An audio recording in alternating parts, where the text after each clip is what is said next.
ছাত্র। তো আমার যে কোয়েশ্চেন সেটটা আছে সেখানে প্রথম থেকে আস্তে আস্তে দেখবে তুমি হার্ডার প্রবলেমের দিকে কোয়েশ্চেন গুলো গেছে। একদম সহজ একটা কোয়েশ্চেন দিয়ে শুরু করা হচ্ছে। একটা ট্রাইভ্যালেন্ট বা ত্রিযোজী ধাতুর যদি তুল্যাঙ্ক ভার 20 হয় তাহলে তার অক্সাইড যৌগটার মলিকুলার ওয়েট মানে আণবিক ভর বার করতে বলা হয়েছে।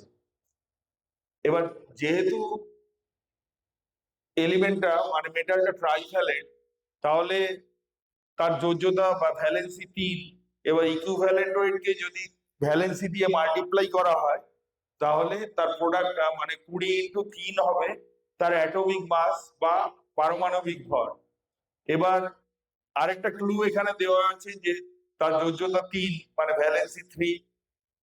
আমরা জানি অক্সিজেনের ভ্যালেন্সি 2, তাহলে মেটাল অক্সাইডটার ফর্মুলা হয়ে যাচ্ছে M2O3। এবার এম এর অ্যাটমিক ওয়েট 60, এটা বার করেছি 60, তাহলে দুটো এম আছে 2 × 60 আর তিনটে অক্সিজেন আছে 3 × 60 মানে 48, তাহলে 120 + 48 168 হবে। তাহলে এখানে কারেক্ট অপশন হবে ডি, যেটা সেটা হচ্ছে কারেক্ট অপশন। পরের কোয়েশ্চেনে যাচ্ছি। এটা হাইজেনবার্গস আনসার্টেনটি প্রিন্সিপালের উপর কোয়েশ্চেনটা আছে। আমরা জানি যে হাইজেনবার্গ আনসার্টেনটি প্রিন্সিপালে অবস্থান এবং ভরবেগের অনিশ্চয়তার গুণফল মানে product of uncertainty of position and momentum, সেটা হচ্ছে h/4π। এবার এখানে কোয়েশ্চেনটা দেখো, কোয়েশ্চেনটার মধ্যে বলা আছে যে পজিশনের আনসার্টেনটি আর মোমেন্টামের আনসার্টেনটি দুটো ইকুয়াল আছে। তাহলে আমি কিন্তু জানতে চেয়েছি যে আনসার্টেনটি অফ ভেলোসিটি কত হবে।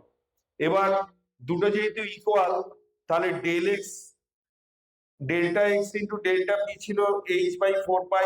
এবার দুটোর যদি সমান হয়, যে কোনো একটা যদি এক্স ধরি তাহলে এক্স স্কোয়ার সমান হচ্ছে h/4π।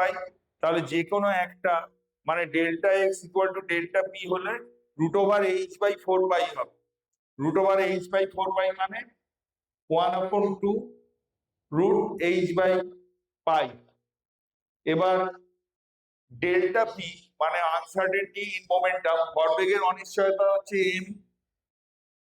এম ভি মানে তো মোমেন্টাম, যার এমটা পরিবর্তিত হয় না মানে ভর পরিবর্তিত হয় না, পরিবর্তিত হতে পারে শুধু ভেলোসিটি।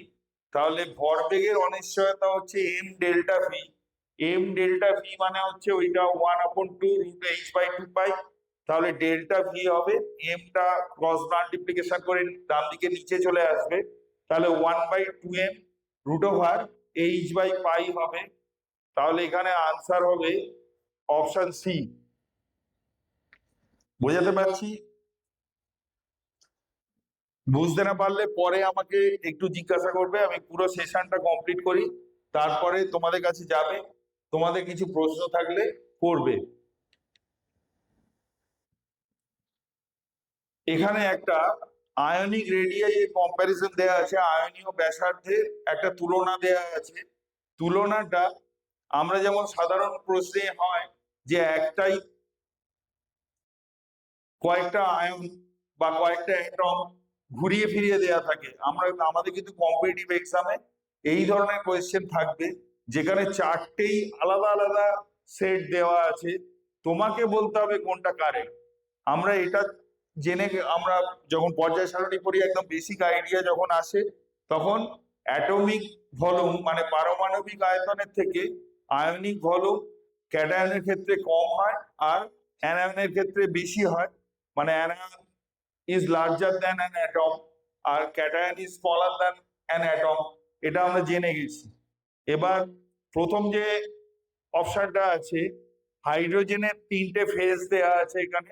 হাইড্রোজেনটা তার ভলিউম এইচ এর থেকে বেশি হবে, কিন্তু এইচ প্লাস তার ভলিউম আয়নিক রেডিয়াই সেটা এইচ এর থেকে কম হবে, তাহলে অর্ডারটা ভুল আছে। সি অর্ডারটাই যদি, আচ্ছা বি অর্ডারটা স্কিপ করে আমি সি অর্ডারটাই যাচ্ছি। দেখো আনসার কিতে লেখা আছে যে ক্যাটায়নের চার্জ যত বেশি হবে তত তার রেডিয়াই ছোট হয়ে যাবে, আর অ্যানায়নের চার্জ যত বেশি হবে তত আয়নিক রেডিয়াইটা বড় হয়ে যাবে। যদি সি অপশনটাই যাই তাহলে ফ্লুরাইড আয়নের এক সিঙ্গেল নেগেটিভ চার্জ আছে, আর অক্সাইড আয়নটার ডাবল নেগেটিভ চার্জ আছে, তাহলে ফ্লুরাইড আয়নটার ভলিউমের থেকে অক্সাইড আয়নটার ভলিউম বেশি হওয়ার কথা, তাহলে আয়নিক রেডিয়াই বেশি হওয়ার কথা। সোডিয়ামটা কম, ঠিক আছে, Na+ এই দুটোর থেকে ছোট, কিন্তু এইখানে অর্ডারটা ওলট পালট হয়ে আছে, সেই জন্য সি যে অপশনটা এটা ভুল। ডি এর ক্ষেত্রে দেখো Al3+, তার চার্জ বেশি কিন্তু তার আয়নিক রেডিয়াই বেশি দেখানো আছে Mg2+ এর থেকে, আর এ নাইট্রাইট আয়ন যেটা N3-, তার থেকে ক্যাটায়নের ভলিউম বেশি দেখানো আছে, এই জন্য এই অর্ডারটা ভুল। কিন্তু বি অপশনটা সোডিয়াম ফ্লুরাইডের থেকে ছোট আর অক্সাইড তার থেকে বড়, যেহেতু অক্সাইড আগেও বললাম যে অক্সাইডের ডাবল নেগেটিভ চার্জ আছে, সেই জন্য তার আয়নিক ভলিউম বা আয়নিক রেডিয়াই বড় হবে ফ্লুরাইডের থেকে, আর ক্যাটায়নটার Na+ তার সবচেয়ে ছোট হবে যেহেতু সেটা ক্যাটায়ন। একটু হার্ডার প্রবলেমের দিকে চলে গেছে কোয়েশ্চেনটা, দেখো আমরা এমও থিওরি বা মলিকুলার অরবিটাল থিওরি পড়ি, এমও ডায়াগ্রাম এখানে কেউ জিজ্ঞাসা করবে না, এমও ডায়াগ্রাম আমরা থিওরিটি যখন পড়ি বন্ডিং তখন আমরা প্র্যাকটিস করে থাকি, কিন্তু এমও ডায়াগ্রাম থেকে কনসেপচুয়াল কোয়েশ্চেন সাধারণত আসে। তার একটার উদাহরণ এখানে দেওয়া আছে, চারটে অপশন দেওয়া আছে, বলা হয়েছে কোন ক্ষেত্রে এমও ডায়াগ্রামটা ডিফারেন্ট হবে। যেমন ফ্লুরিন অক্সাইড আয়ন আছে, হাইড্রোজেন আয়ন আছে, নেগেটিভ আয়ন আছে হাইড্রোজেনের,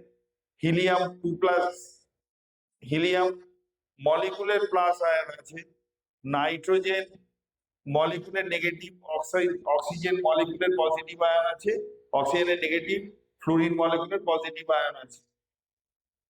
আনসার কিতে লক্ষ্য করো, নাইট্রোজেন আর অক্সিজেনটা কিন্তু একটা স্ট্রাইকিং ডিফারেন্স আছে এমও ডায়াগ্রাম, সেটা যারা আমরা একটু মন দিয়ে এমও থিওরি পড়েছি বা এমও ডায়াগ্রাম প্র্যাকটিস করেছি সেখানে দেখবে নাইট্রোজেন আর অক্সিজেনের দুটো ডিফারেন্ট প্রপার্টি দেখা যায়। এন এর ক্ষেত্রে যেহেতু লাইটার এলিমেন্ট মানে হালকা মৌল, লাইটার এলিমেন্টের ক্ষেত্রে একটা sp মিক্সিং হয়ে যায়, তার ফলে এস আর পি এর মধ্যে ডিফারেন্স কমে যায়, সেই জন্য সিগমা 2pz নিচে নেমে যায় নাইট্রোজেনের ক্ষেত্রে, এবং এইটাই পরে দেখবে ডায়াম্যাগনেটিক প্যারাম্যাগনেটিক যে প্রপার্টি মানে পরাবৈদ্যুতিক যে ধর্ম, সেই ধর্মের পার্থক্য হয়ে যায় এই দুটোর ক্ষেত্রে, পরাচুম্বকীয় যে ধর্ম সেই ধর্মের পার্থক্য হয়ে যায় নাইট্রোজেন আর অক্সিজেনের ক্ষেত্রে। ওই একই কারণে এমও ডায়াগ্রাম নাইট্রোজেন মাইনাস আর অক্সিজেন 2+ এর অক্সিজেন যে মলিকুলার আয়ন তার তফাৎ হয়ে যাবে ওই sp মিক্সিং এর জন্যই। ইলেকট্রোনেগেটিভিটি ডিফারেন্সটাই এখানে ম্যাটার করে, অক্সিজেনের ইলেকট্রোনেগেটিভিটি বেশি আর নাইট্রোজেনের কম, আবার নাইট্রোজেনের অ্যাটমিক ভলিউমও কম, লাইটার অ্যাটম বলে এই ঘটনাটা ঘটে।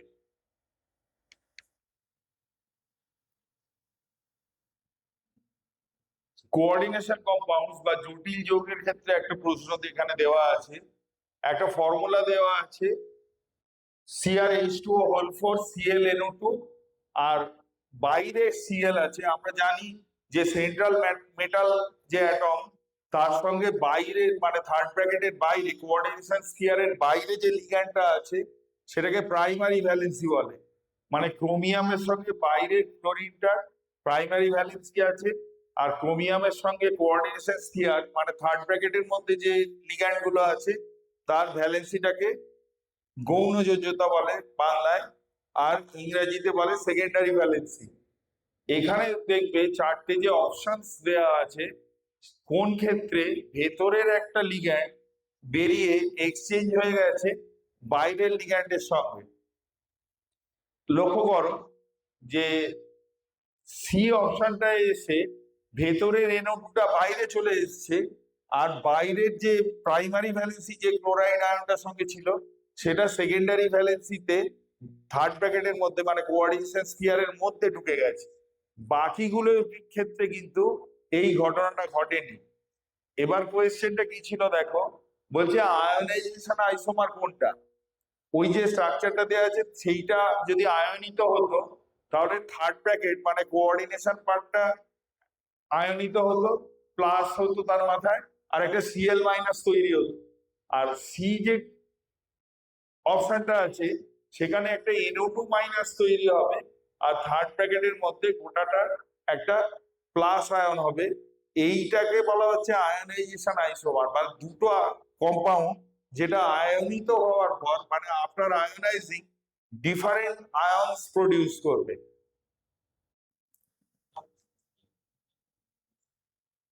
এবার দেখো গ্যাস থেকে, গ্যাস লস থেকে একটা সহজ কোয়েশ্চেন, এটা তুলনামূলক একটু সহজ কোয়েশ্চেন আছে। দেখো আমরা বিভিন্ন লস করে থাকি, তার মধ্যে আদর্শ গ্যাস সমীকরণ বা আইডিয়াল গ্যাস ইকুয়েশন করি পিভি ইকুয়ালস টু এনআরটি। এবার পিভি ইকুয়ালস টু এনআরটি, পিভির নিচে যদি এনআরটি আনা হয় তাহলে যে টার্মটা পাওয়া যায় তাকে জেড বলা হয়। গ্যাসের সংনম্যতা ধ্রুবক বা কম্প্রেসিবিলিটি ফ্যাক্টর বলে, জেড দিয়ে সেটাকে ডিটারমিন করা হয়। এবার আইডিয়াল গ্যাস ইকুয়েশনে যেহেতু পিভি ইকুয়ালস টু এনআরটি, তাহলে পিভি আর এনআরটি দুটোই সমান, তাহলে জেড ইকুয়াল টু 1। এবার ম্যাক্স আমরা জানি যে আইডিয়াল কন্ডিশন বলে কিছু হয় না, খুব কষ্ট করে আইডিয়াল কন্ডিশন অ্যাচিভ করতে হয়। তাহলে যে সমস্ত রিয়েল গ্যাসেস আছে তাদের কম্প্রেসিবিলিটি ফ্যাক্টর বা জেড একের থেকে হয় বেশি হবে, না হলে কম হবে। তোমার এখানে কোয়েশ্চেনটা দেওয়া আছে যে একটা রিয়েল গ্যাস যার কম্প্রেসিবিলিটি ফ্যাক্টর আছে একের থেকে কম মানে জেড লেস দ্যান 1, তাহলে পিভি লেস দ্যান এনআরটি হবে। এবার কনস্ট্যান্ট প্রেসার কনস্ট্যান্ট টেম্পারেচারে পি কি কনস্ট্যান্ট হয়ে যাচ্ছে, তাহলে একমাত্র ভিটাই চেঞ্জ হতে পারে। এবার কোয়েশ্চেন দিয়েছে যে গ্যাস কম্প্রেসিবিলিটি ফ্যাক্টর যদি একের থেকে কম হয় তাহলে ভলিউম মানে আইডিয়াল গ্যাস ভলিউম ভিএম সেটা কি হবে? 22.4 লিটার হবে, 22.4 লিটারের চেয়ে বেশি হবে না কম হবে, অথবা 0 হবে? এখানে বলতে হবে যেহেতু কম্প্রেসিবিলিটি ফ্যাক্টর একের থেকে কম, তাহলে ইন্টারমলিকুলার যে ফোর্স আছে সেই ফোর্সটা অনেক বেশি। রিয়েল গ্যাসের ক্ষেত্রে এই ধরনের ঘটনা ঘটে থাকে, সেই জন্য আইডিয়াল গ্যাস ভলিউমের চেয়ে গ্যাস ভলিউমটা কম হবে। মানে 22.4 লিটার হচ্ছে ideal gas volume, compressibility factor মানে জেড যদি লেস দ্যান 1 হয় তাহলে গ্যাসটার আয়তন 22.4 লিটারের চেয়ে কম হবে। এইবার একটু তোমাদের পক্ষে কঠিন কোয়েশ্চেন এসে গেছে। দেখো এটা থার্মোডাইনামিক্স থেকে কোয়েশ্চেন এসছে একটা। কোয়েশ্চেনটার মধ্যে চারটে রিলেশন দেয়া আছে, চারটে বিভিন্ন থার্মোডাইনামিক প্রপার্টির এখানে রিলেশন দেওয়া আছে। এবার তোমাকে খুঁজে বার করতে হবে কোনটা কারেক্ট।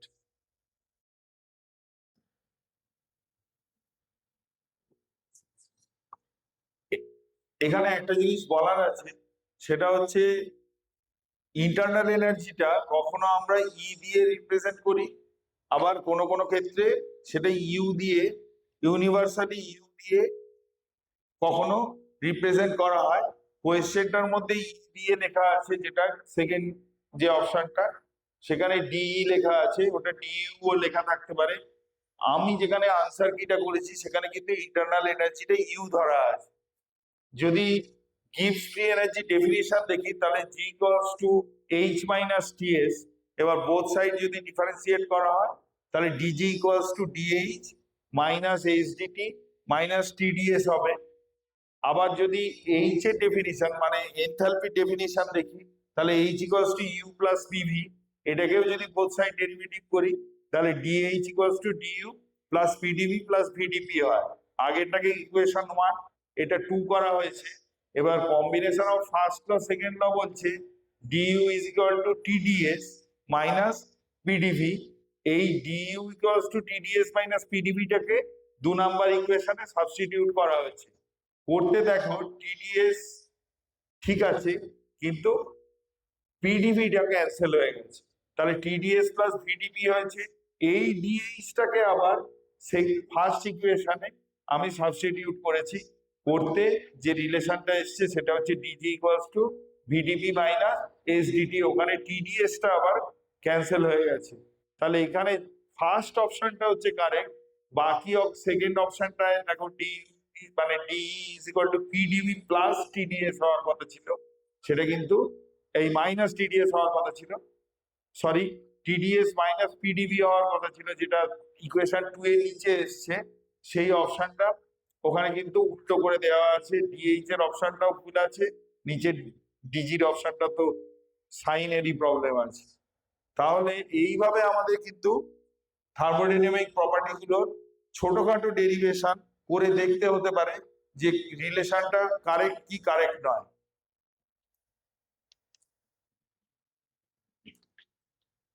এখানে একটা একটু কোয়েশ্চেনটা ছোট দেখা যাচ্ছে, কোয়েশ্চেনটা যেহেতু লেন্থি, তোমরা তোমাদের কাছে যে সাপ্লাইড কোয়েশ্চেন আছে তার মধ্যে খুঁজে দেখবে কেমিস্ট্রি সেট 2, যেটা কোয়েশ্চেন নাম্বার 21 থেকে শুরু হচ্ছে, এটা তোমরা 28-এ গিয়ে পাবে এই কোয়েশ্চেনটা।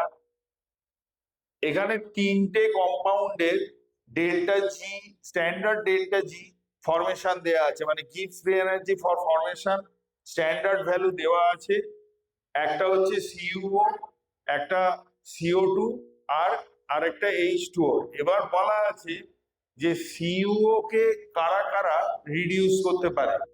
তিনটে আলাদা আলাদা অপশন আছে, আর সবকটাই পারে কিনা সেই অপশনটা আছে। এখানে একটা অ্যাডিশনাল ভ্যালু দিলে ভালো হতো, সেটা হচ্ছে সিও যেটা তার ডেল্টা জি ফরমেশন, কিন্তু আমরা মেটালার্জি যখন পড়া হয় সেখানে ইলিংহাম ডায়াগ্রাম বলে বা ইলিংহাম প্লট বলে একটা প্লট পড়া হয়।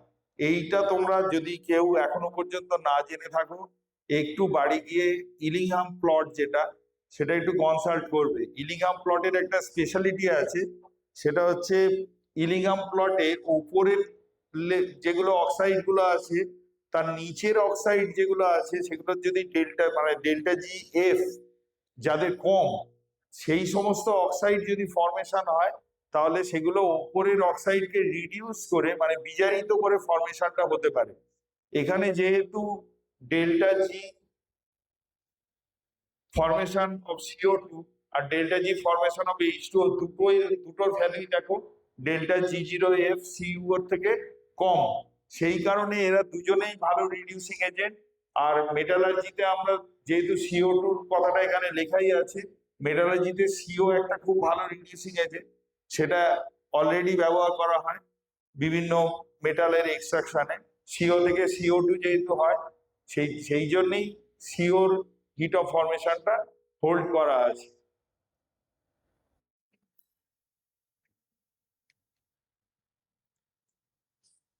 এখানে একটা ছোট ম্যাথমেটিক্যাল প্রবলেম দেওয়া আছে, মানে ছোট অথচ ক্রিটিক্যাল। সেটা হচ্ছে একটা ইলেকট্রোড দেওয়া আছে হাফ Cl2Cl মাইনাস, তার রিডাকশন পোটেনশিয়াল দেওয়া আছে, আর একটা ইলেকট্রোড দেওয়া আছে যাতে প্ল্যাটিনাম দিয়ে ক্লোরিন দেওয়া আছে 5 atm প্রেসারে, আর HCl এর মধ্যে সেটা প্ল্যাটিনামটা ডিপ করা আছে মানে ডোবানো আছে। HCl এর কনসেন্ট্রেশন অ্যাকুয়াস সলিউশন আছে, কনসেন্ট্রেশন আছে 0.1 মোলার। এইখান থেকে বলতে বলেছে যে ডিটারমিন তোমাকে করতে বলেছে যে এই ইলেকট্রোডটার রিডাকশন পোটেনশিয়াল কত। এবার আমরা নার্স ইকুয়েশন থেকে জানি E is equal to E0 minus RT by NF ln concentration of red by concentration of ox। এখানে হাফ রিয়াকশনটা হবে হাফ Cl2 প্লাস একটা ইলেকট্রন থেকে Cl মাইনাস, তার মানে এখানে এক নেট ইলেকট্রন চেঞ্জ হয়েছে একটা, তার মানে ওই যে নার্স ইকুয়েশন তার n হবে 1, আর সেই ভ্যালুটা এখানে এবার যা যা ভ্যালু ছিল সেটা এখানে পুট করা হয়েছে। হাফ Cl2Cl মাইনাস এই ইলেকট্রোডটার রিডাকশন পোটেনশিয়াল সাপ্লাইড আছে প্লাস 1.36 ভোল্ট, সেটা E0 জায়গায় বসানো হয়েছে। আর এর ভ্যালু বসানো হয়েছে স্ট্যান্ডার্ড SI ইউনিটে 8.314 যেটা সেটাই বসানো হয়েছে। স্ট্যান্ডার্ড টেম্পারেচার 25°C বা 298 K বসানো হয়েছে, n = 1 বসানো হয়েছে, f এর ভ্যালু 96485 বসানো হয়েছে। এবার ln ওপরে concentration of reduced form half Cl2 আর Cl মাইনাস এর মধ্যে রিডিউসড ফর্ম হচ্ছে Cl minus supplied by HCl, তাহলে সেই Cl মাইনাসের কনসেন্ট্রেশন হচ্ছে 0.15 বসানো হয়েছে। আর হাফ Cl2 আছে বলে Cl2 এর প্রেসারের মাথায় একটা রুট মানে টু দি পাওয়ার হাফ হবে, তাহলে √5 লেখা হয়েছে, ওই জন্য নিচে অক্সিডাইজ ফর্মটার প্রেসারটা এখানে কনসেন্ট্রেশনের বদলে ব্যবহার করা হয়েছে। পুরো ক্যালকুলেশনটা তোমাকে করতে হবে না, এখানে ট্রিকটা জানতে হবে যে এই ধরনের প্রবলেম আমরা কি করে ওভারকাম করব। যেহেতু ক্যালকুলেশন পার্টটা যদি লক্ষ্য করো, ক্যালকুলেশনের থার্ড লাইনটায় এসেই E = 1.36 মাইনাস একটা ভ্যালু আছে ডেসিমাল ভ্যালু, তার সঙ্গে একটা জিনিস মাল্টিপ্লাইড হচ্ছে, তাহলে ভ্যালু সবসময় ডেসিমালের যদি মাল্টিপ্লিকেশন হয় তাহলে ভ্যালুটা অনেক ছোট হয়ে যায়, তাহলে 1.36 এর থেকে ভ্যালুটা সামান্য বাড়বে। এই কনসেপ্টটা আমাদের কিন্তু থাকতে হবে। আমরা কিন্তু ক্যালকুলেশনটা পরীক্ষার সময় করব না, ক্যালকুলেশন করতে গিয়ে কিন্তু প্রচুর সময় নষ্ট হবে এবং অন্যান্য কোয়েশ্চেন আমরা আনসার করতে পারবো না। এই ধরনের প্রবলেম এলে কি করে ওভারকাম করতে হয় এই ট্রিকটা শেখানোর জন্য এই প্রবলেমটা দেওয়া আছে। যে অপশনস গুলো দেওয়া আছে তার মধ্যে ডিরেক্ট দেখো যে ইলেকট্রোডটা হাফ Cl2 Cl মাইনাস ইলেকট্রোডটার রিডাকশন পোটেনশিয়ালের ভ্যালুটাই সি অপশনে আছে প্লাস 1.36 ভোল্ট, তার মানে ওই অপশনটা নেগেট হয়ে যাচ্ছে, ওই অপশনটা তার মানে আনসার নয়। এবার 2.03 ভোল্ট ও 1.43 চেয়ে অনেক বেশি, আর 2.81 টাও 1.43 চেয়ে অনেক বেশি। 1.36 এর সবচেয়ে কাছাকাছি ভ্যালু হচ্ছে 1.43, ওই জন্য আনসার হচ্ছে 1.43। ক্যালকুলেশন করে সেটা দেখানো আছে, কিন্তু আমাকে যদি চট করে উত্তর করতে হয় তাহলে আমাকে একটা শর্টকাট মেথড নিতে হবে। এই ট্রিক গুলো আমাদের কিন্তু একটু প্র্যাকটিস করে করে ডেভেলপ করতে হবে। এখানে একটা কেমিক্যাল কাইনেটিক্স এর প্রবলেম দেওয়া আছে, দেখো যে রেট লটা দেওয়া আছে সেখানে rate proportional to concentration of A করা আছে। এবার যেহেতু directly proportional to concentration of reactant, তাহলে এটা ফার্স্ট অর্ডার রিঅ্যাকশন। এবার ফার্স্ট অর্ডারের ফর্মুলা আমরা জানি ln AT/A0 - KT। এখানে প্রবলেমটায় দেখো মেন যে প্রবলেমটা সেখানে T = 1/K যখন হবে তখন A এর কনসেন্ট্রেশন কত হবে, মানে AT কত হবে এইটা বার করতে দেয়া ছিল। এমনি প্রবলেমটা ইজি আছে, E এর পাওয়ারে এই ln টাকে যদি তুলে নেওয়া হয় তাহলে e⁻⁻KT হয়ে যাবে, তাহলে AT = A0 × e⁻⁻KT হবে। এই e⁻⁻KT যেখানে আছে সেখানে T এর জায়গায় দেখো 1/K বসানো আছে, K কে ক্যান্সেল হয়ে e⁻⁻1 হবে, মানে 1/E, তাহলে আনসার হবে A0/E। তাহলে এ অপশনটা হচ্ছে কারেক্ট। এই ধরনের ছোটখাটো ক্যালকুলেশন কিন্তু এই প্রবলেমটাই যে আসবে তার তো কোনো মানে নেই, কিন্তু এই ধরনের প্রবলেম কেমিক্যাল কাইনেটিক্স থেকে করতে হবে যেখানে ভ্যালু থাকবে না কিন্তু অন্য ভাবে প্রবলেমটাকে সলভ করতে হতে পারে।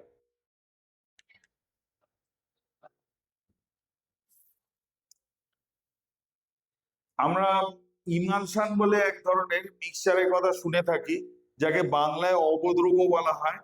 সেই রকম একটা অবদ্রব্য বা ইমালশনের এক্সাম্পল হচ্ছে দুধ, যেখানে ফ্যাট এবং প্রোটিন জোর করে মানে মেকানিক্যালি জলের মধ্যে ডিজলভ করা আছে। এবার যে কোনো জলের মধ্যে যদি জোর করে ফ্যাট ডিজলভ করা হয় তাহলে সেটা দেখবে হোয়াইট কালার নেয়, সেই জন্য মিল্ক ওই ধরনের একটা হোয়াইট কালারের ইমালশন। এবার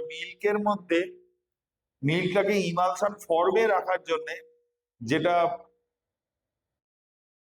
থাকে সেই কম্পাউন্ডটার নাম হচ্ছে কেজিন। বাকি যে তিনটে অপশন আছে তার মধ্যে মল্টোজ হচ্ছে একটা সুগার, ল্যাকটোজ হচ্ছে একটা সুগার মানে কার্বোহাইড্রেট, আর ল্যাকটিক অ্যাসিড হচ্ছে তাদের একটা মেটাবলিক প্রোডাক্ট। মানে কার্বোহাইড্রেট যদি মেটাবলিজম হয় তাহলে ল্যাকটিক অ্যাসিড ফর্মেশন হয়। তার মানে দুধের মধ্যে ল্যাকটিক অ্যাসিড নেই। এই তিনটে অপশন তুমি যদি কেজিন আনসারটা নাও জানো, তাহলে আমরা কিন্তু এইভাবে ডিডিউস করতে পারি।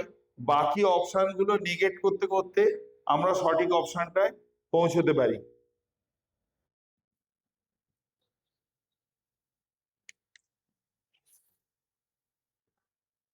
প্রথম যখন আমরা ল্যাবে প্র্যাকটিক্যাল করতে যাই, তখন ইনঅর্গানিক যে সল্ট অ্যানালিসিস আছে, সেখানে ফ্লেম টেস্ট বা শিখা পরীক্ষা বলে একটা প্র্যাকটিক্যাল করা হয়।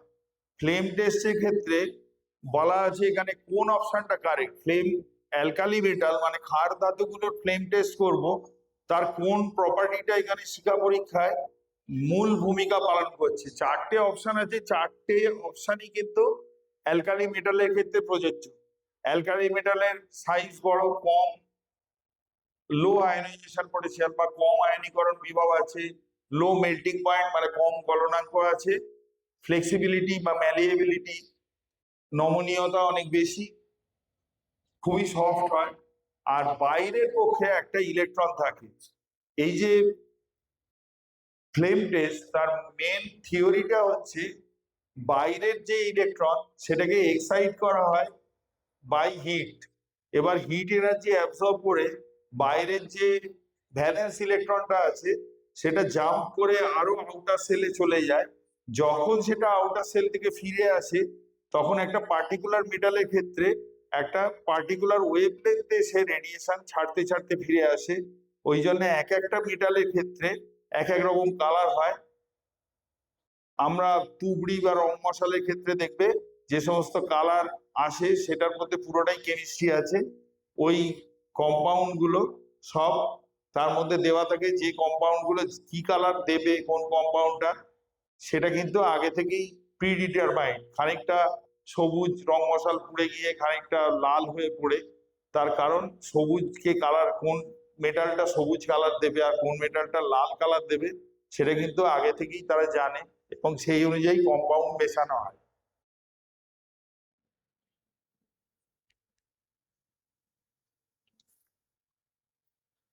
এই কোয়েশ্চেনটা বড় স্ক্রিনে একটু দেখতে অসুবিধা হতে পারে, ছোট স্ক্রিনটার দিকে লক্ষ্য করো।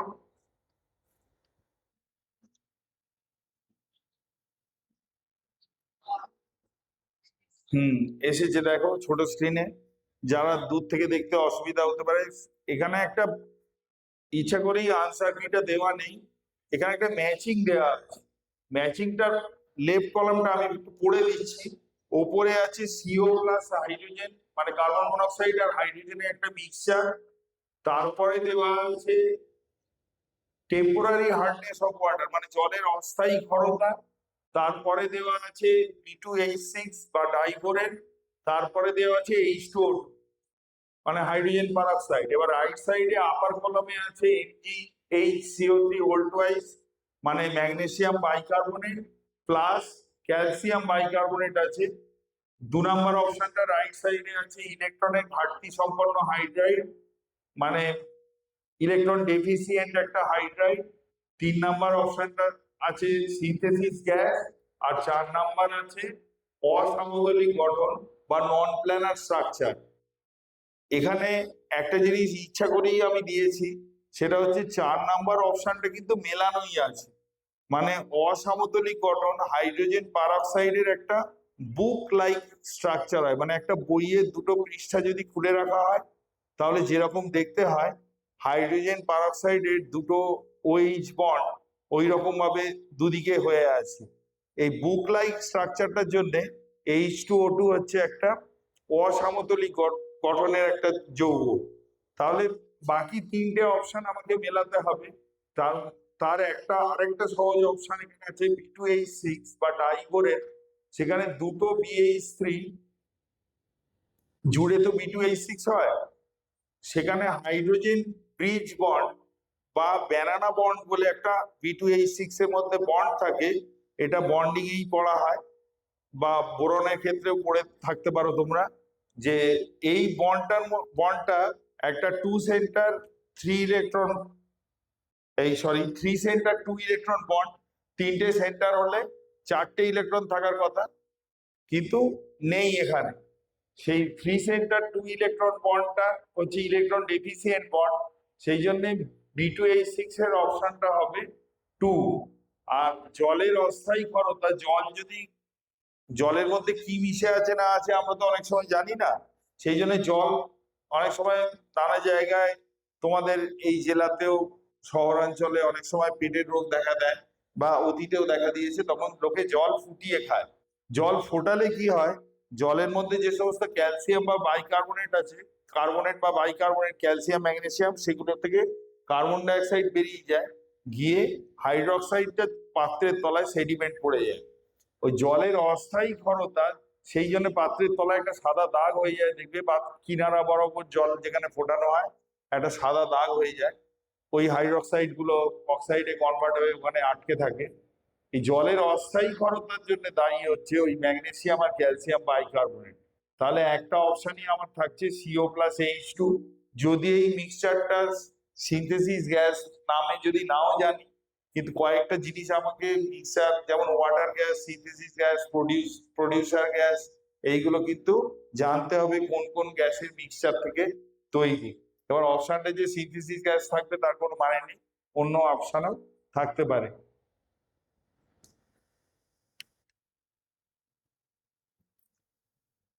বিভিন্ন মিডিয়ামে বিভিন্ন অক্সিডাইজিং এজেন্ট কাজ করে বা জারক কাজ করে, যেমন KMnO4 একটা জারক, সেটা আমরা জানি যে 3টে মিডিয়ামে মানে 3টে মাধ্যমেই জারক হিসেবে কাজ করতে পারে। অ্যাসিডিক, অ্যালকালাইন মানে আম্লিক, ক্ষারীয় অথবা প্রশম মাধ্যমে বিক্রিয়া করে। এবার প্রত্যেকটার হাফ রিয়াকশন, মানে KMnO4 যখন অ্যাসিড মাধ্যমে বিক্রিয়া করে তখন কি তৈরি করে, KMnO4 যখন নিউট্রাল মিডিয়ামে বিক্রিয়া করে কি তৈরি করে, আর ক্ষারীয় মাধ্যমে কি তৈরি করে, সেই 3টে হাফ রিয়াকশন বা অর্ধ বিক্রিয়া আমাকে কিন্তু জানতে হবে। শুধু KMnO4 নয়, K2Cr2O7ও একটা সিমিলার টাইপের জারক। সেই দুটোর, এই মূল দুটো জারকের half reaction in different medium আমাকে জানতে হবে। এখানে দেয়া ছিল যে ক্ষারীয় মাধ্যমে KMnO4 যদি অক্সিডাইজিং এজেন্ট হিসেবে কাজ করে, জারক হিসেবে, তাহলে ডান দিকে এসে সেটা কি প্রোডাক্ট তৈরি করবে, আমি হাফ রিয়াকশনটা লিখে দিয়েছি, সেখানে দেখো MnO2 তৈরি হয়েছে। তাহলে এখানে বি অপশনটা হবে কারেক্ট। বাকি অপশনগুলো অন্য মিডিয়ামে তৈরি হয় বা আদৌ তৈরি হয় না, সেই জন্য এই কোয়েশ্চেনটায় বি অপশনটা হচ্ছে কারেক্ট অপশন। এখানে পলিমার থেকে একটা কোয়েশ্চেন দেওয়া আছে। আমরা জানি পলিমার দুটো টাইপের হয়, একটাকে কোপলিমার বলে আর একটাকে হোমোপলিমার বলে। হোমোপলিমার হচ্ছে সেই পলিমার যার মধ্যে মনোমার যে দুটো বা তিনটে যা থাকবে সেই মনোমার গুলো একই হয়, কিন্তু কোপলিমারের ক্ষেত্রে মনোমার গুলো আলাদা হয়। এখানে বুনা এস রাবারটা মানে 1 নম্বর এ অপশনটা বাদে বাকি যে 3টে অপশন দেওয়া আছে সেখানে কিন্তু প্রত্যেকটাই একই মনোমার থেকে তৈরি। আমরা নাম থেকেই বুঝতে পারবো বা আমাদের ছোটবেলার জ্ঞান থেকেই আমি বলতে পারবো, পলিপ্রোপিলিন বা PVC বা টেফলন, এই 3টেই কিন্তু একই মনোমার থেকে তৈরি। শুধু বুনায়েসটাই রাবারটা 1,3-বিউটাডাইন আর স্টাইরিন এই দুটো কাপটিং করে তৈরি হয়েছে, মানে জুড়ে তৈরি হয়েছে পলিমারাইজেশন হয়ে, সেই জন্য এখানে কোপলিমারের এক্সাম্পল হচ্ছে বুনায়েস।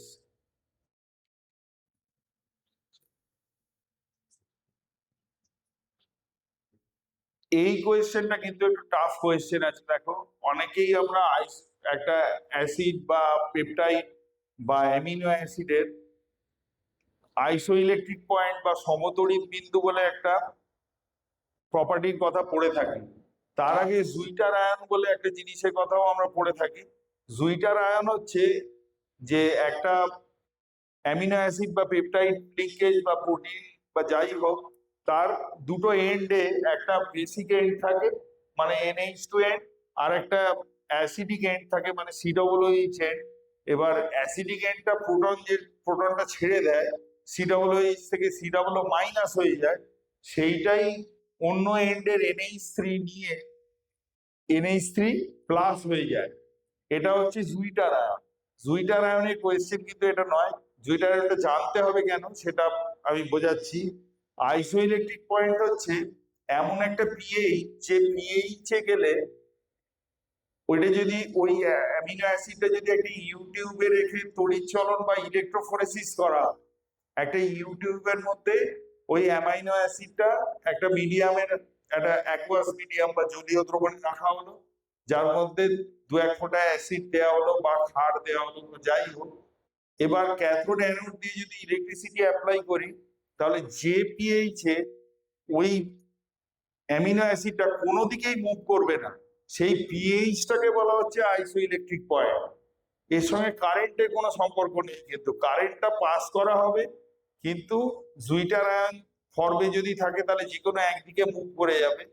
আইসোইলেকট্রিক পয়েন্টে ওটা ইলেকট্রো নিউট্রাল হয়ে যাবে, মানে এমন একটা পিএইচ প্রত্যেকটা অ্যামিনো অ্যাসিডের ক্ষেত্রে আছে, প্রত্যেকের অ্যামিনো অ্যাসিডের পিএইচ, সেই পিএইচটা আলাদা, সেই পিএইচ এ অ্যামিনো অ্যাসিডটা তড়িৎ চলন হয় না, ক্যাটাফোরেসিস অ্যানাফোরেসিস কোনোটাই হয় না, সেই জন্য সেই পিএইচটাকে বলা হচ্ছে আইসোইলেকট্রিক পয়েন্ট।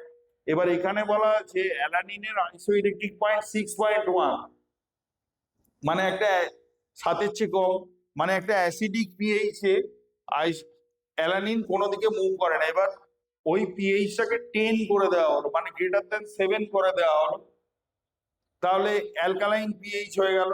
এবার ক্ষারীয় পিএইচ এ কি হবে, জুইটার আয়ন যেটা তৈরি করবে তার যেদিকে এইচ প্লাস বেশি ছিল সেই এইচ প্লাসটা ক্ষারীয় মাধ্যমে গৃহীত হয়ে যাবে। তাহলে অ্যালানিন যেটা, তার জুইটার আয়নিক স্ট্রাকচারটা একদম নিচে লেখা আছে, মানে ডি অপশনটা হচ্ছে অ্যালানিনের জুইটার আয়ন, তার NH3 একটা এক্সট্রা এইচ প্লাস আছে। এবার আমাকে উপরে উঠে উঠে দেখতে হবে কোথায় ওই NH3 এর এনটা এইচ প্লাসটা চলে গেছে। দেখো বি অপশনটায় গিয়ে NH3 যেটা, তার এইচ প্লাসটা উঠে গেছে, মানে ওটা অ্যালকালাইন মিডিয়ামে অ্যাবজর্বড হয়ে গেছে। এইখানে বি অপশনটা হবে কারেক্ট। এবার এটা আরো আরেক, এখানে তো পিএইচটা 10 দেওয়া আছে, বা 6.1 এর চেয়ে কম, ধরা যাক 5, 4 বা 4 পয়েন্ট সামথিং, 3 পয়েন্ট সামথিং, এরকম একটা পিএইচ, মানে অ্যাসিডিক পিএইচ যদি দেওয়া হয়, তখন কিন্তু অপশনটা হবে সি, কারণ সেই পিএইচ এ হাইড্রোজেন আয়ন কনসেন্ট্রেশন বেশি হয়ে যাবে। এবার হাইড্রোজেন আয়ন কনসেন্ট্রেশন যদি বেশি হয়ে যায়, তাহলে COO- যে এনটা, সেখানে প্রোটনটা গৃহীত হয়ে যাবে, সেই প্রোটনটা ওই COO- এর সঙ্গে অ্যাটাচ হয়ে COOH হয়ে যাবে। তাহলে অ্যাসিডিক যদি পিএইচ হয়, মানে 6.1 এর চেয়ে যদি কম হয়, তখন কিন্তু অপশনটা হবে সি। যাদের এই ধারণাটা নেই তারা একটু এই জায়গাটা একটু পড়ে দেখবে, যে জুইটার আয়ন বা আইসোইলেকট্রিক পয়েন্ট, এই জায়গাটা শুধু পড়লে হবে না, ওটা একটা থিওরিটিক্যাল বা তাত্ত্বিক জ্ঞান। ওই তাত্ত্বিক জ্ঞানটা কি করে অ্যাপ্লাই করা যায় তার কোয়েশ্চেন হচ্ছে এইটা। এবার একটু আমাদের এই ধরনের কোয়েশ্চেন প্র্যাকটিস করে নিজেদের জ্ঞানটা মানে রিইনফোর্স হতে হবে, যাতে আমরা এরকম কনসেপচুয়াল কোয়েশ্চেন আনসার করতে পারি।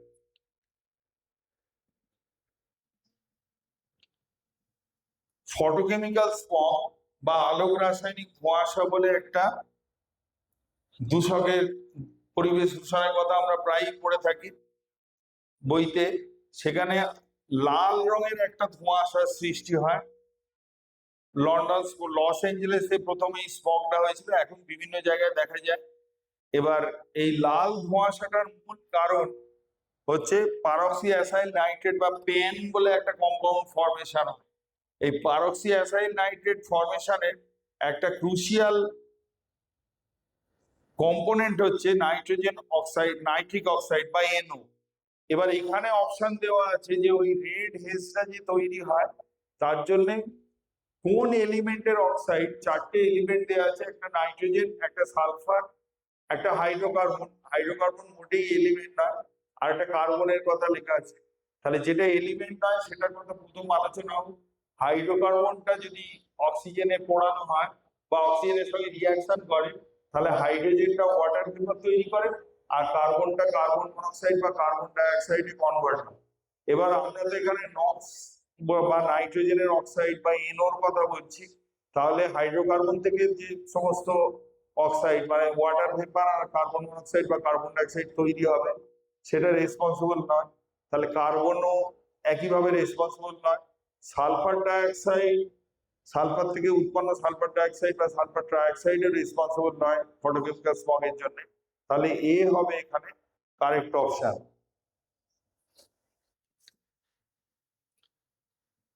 এইবার একটু একটা বেশ কঠিন কোয়েশ্চেন এসছে, সেটা হচ্ছে SN1 SN2 রিয়াকশন থেকে একটা কোয়েশ্চেন এসছে।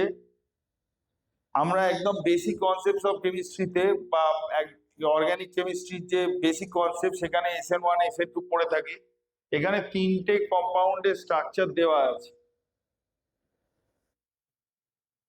একটা পাইরানোজ বা পাইরান স্ট্রাকচার দেওয়া আছে, একটা কনজুগেটেড ডাইন ওখানে দেওয়া আছে, আর একটা সিঙ্গেল ডাবল বন্ড, একটা মানে 3 ব্রোমো 1 সাইক্লো পেন্টাইন দেওয়া আছে, মানে 2 নাম্বার স্ট্রাকচার। এবারে 1 2 3 এর মধ্যে 1 নাম্বার কম্পাউন্ডটা কিন্তু এটা আমাদের একটু আগে প্রিকনসিভ নলেজ আমাদের থাকতে হবে যে এই ধরনের যে পাইরান স্ট্রাকচার, এই পাইরান স্ট্রাকচার দেখতে হেক্সাগন আমি বেশ একটা সুন্দর করে অন প্লেন এঁকে দিয়েছি। এটা কিন্তু আসলে 3D ফরমেশনে থাকে, 3D একটা স্ট্রাকচার তৈরি করে, তাকে পাকার্ড স্ট্রাকচার বলে ইংরেজিতে, PUC। এখানে দেখো অ্যান্সার কিতে কথাটা কোথাও একটা লেখা আছে, যাকে নন প্ল্যানার পাকার্ড স্ট্রাকচারে থাকে। পাকার্ড স্ট্রাকচারটা ঠিক আমাদের মানে এইচএস লেভেলের সিলেবাসে নেই, স্ট্রাকচারটা সিলেবাসে নেই, কিন্তু জানতে হবে যে এরা 3D স্ট্রাকচার করে থাকে। এবার রেজোনেন্স কিন্তু প্ল্যানার স্ট্রাকচার ছাড়া হয় না, ওটা কিন্তু দেখে মনে হচ্ছে যে অক্সিজেন লোন পেয়ার দেবে, দিয়ে ওই ডাবল বন্ডটা খুলে যাবে, গিয়ে যদি বিআরটা বেরিয়ে যায় তাহলে ওখানে একটা প্লাস আয়ন তৈরি হবে, তাহলে ওই প্লাস মাথার ওই প্লাসটা স্টেবিলাইজড হয়ে যাবে। তা কিন্তু হবে না, যেহেতু এটা একটা 3D স্ট্রাকচার ডেভেলপ করবে, তাহলে ওই স্ট্রাকচারটা কখনোই রেজোনেন্স দিয়ে স্টেবিলাইজড হবে না। এবার একদম যদি রাইট সাইডে 3 নাম্বার কম্পাউন্ডটায় যাই, যেটা সাইক্লোপেন্টা ডাইনাইল ব্রোমাইড আছে, ওই ব্রোমিনটা যদি বেরিয়ে যায় মাথায় একটা প্লাস হবে, আর ওইখানে দেখো দুটো পাই বন্ড আছে, তার মানে 4টে পাই ইলেকট্রন হবে। আমরা কিন্তু জানি যে 4n+2 যদি পাই ইলেকট্রন থাকে তবেই সেটা অ্যারোমেটিক হবে, এটা কিন্তু অ্যান্টি অ্যারোমেটিক হয়ে যাবে। এবার অ্যান্টি অ্যারোমেটিক যে কোনো ক্যাটায়ন কিন্তু স্টেবল হবে না, তাহলে 2 নাম্বার কম্পাউন্ডের ক্যাটায়নটা কিন্তু সবচেয়ে বেশি স্টেবল হবে। আর SN1 করার জন্য প্রথমে ক্যাটায়ন ফর্মেশনটা যেহেতু ফার্স্ট স্টেপ রিয়াকশন, সেই জন্য 2 এর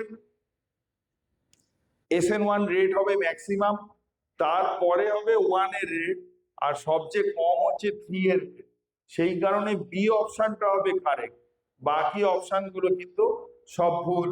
স্টেবিলিটি অর্ডার থেকে আমাকে এটা বলতে হবে। এবার ডিফারেন্ট কম্পাউন্ড মানে আফটার ক্যাটায়ন এনায়ন স্টেবিলিটি আলাদা করে একটা জায়গায় পড়া হয়, সেই জায়গাটা আমাদের আরেকবার ঝালিয়ে নিতে হবে। তার জন্য যে যে ফ্যাক্টরস আছে, যেমন ইন্ডাকটিভ এফেক্ট, হাইপার কনজুগেশন বা এই রেজোনেন্স যেটা বলছি, এখানে রেজোনেন্সের উপরে কোয়েশ্চেনটা আছে, এরকম ইন্ডাকটিভ এফেক্ট বা হাইপার কনজুগেশন দিয়েও কোয়েশ্চেন থাকতে পারে যে কোনটা SN1 বা SN2 তে পার্টিসিপেট করবে, বেটার পার্টিসিপেশন হবে।